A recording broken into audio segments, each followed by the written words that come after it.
Pero bigyan din natin ng credit si Kenneth Lubber. Ang galing din naman ng bata Oo naman. Hindi ko naman sinasabing may karapatan din talaga yung bata. Totoo naman yan. Totoo naman yan.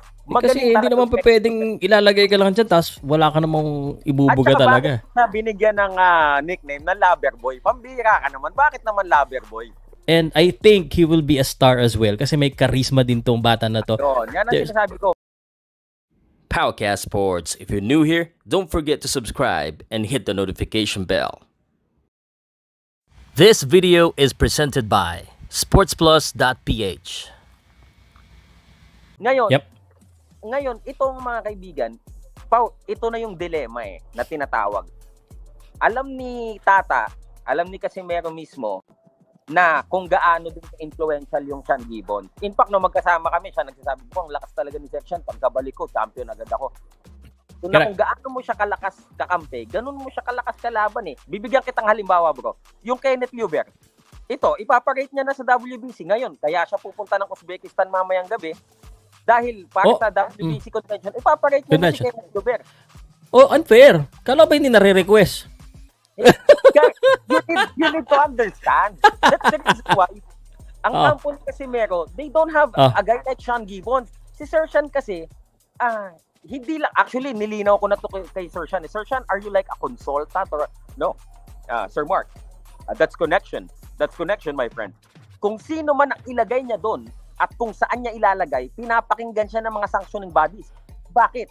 Expertise through the years of knowledge niya sa boxing.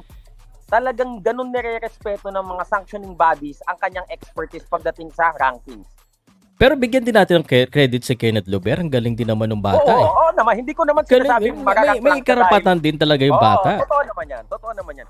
Kasi hindi naman pwedeng ilalagay ka lang dyan tapos wala ka namang ibubuga talaga. At saka binigyan ng nickname na Loverboy. Pambira ka naman. Bakit naman Loverboy? Yun ang hindi sinasadya yung bro Sila kumuha nun Amateur pa lang si Kenneth Lubber. Pinapanood ko siya. Hindi ko nababasa na maayos yung niya. Yung apelido. Walang L. Double L pala. Kaya Lover. Itong Loverboy. So, that's the history of it. Pwede naman niya palitan kung gusto niya. So, pero palang napanood yung Lubber, sabi ko, may may potential to kasi he fights like Manny Pacquiao. He fights like Carl James Martin. Entertaining. And eye candy.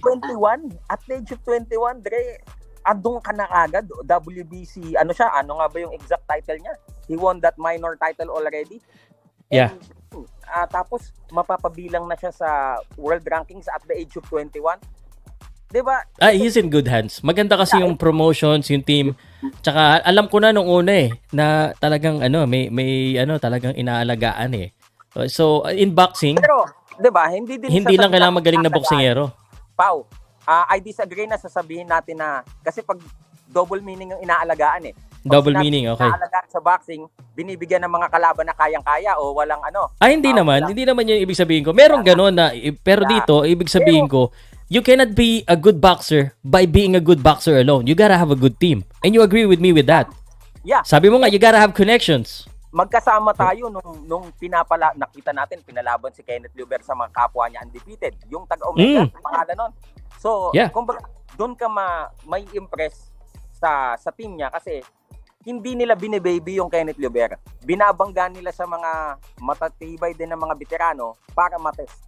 Hindi ayun ang maganda. Kasi sa panahon ngayon, papansin ko nga, yung mga Hapon nga, wala na masyadong activity fight. Talagang labang kaya iilang boksingero ang masasabi natin na undefeated, na may kinalaban talaga ng mga galing. Na may tinalo talaga ng magagaling. Biruin mo yung Benny Cañete, tinalo yan ni Kenneth Lubber. Si Henyo, yung James Pagaling, undefeated. Kaya nga, hindi, binasabi ko lang from the start.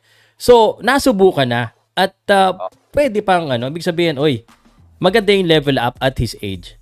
And I think he will be a star as well kasi may charisma din tong bata na to. Yan ang sinasabi ko, may charisma, marami na mga agad fans na, sabi ko nga parang Carl James Martin Biruin mo, local pa lang lumalaban, yung support niya, yung mga fans niya, ang dami. Supported siya ng general. Sana sumikat siya. Sabit ako dyan pag sumikat siya. At tapos, O sige, ngayon ko i-disclose to sa channel mo, Pau Salud.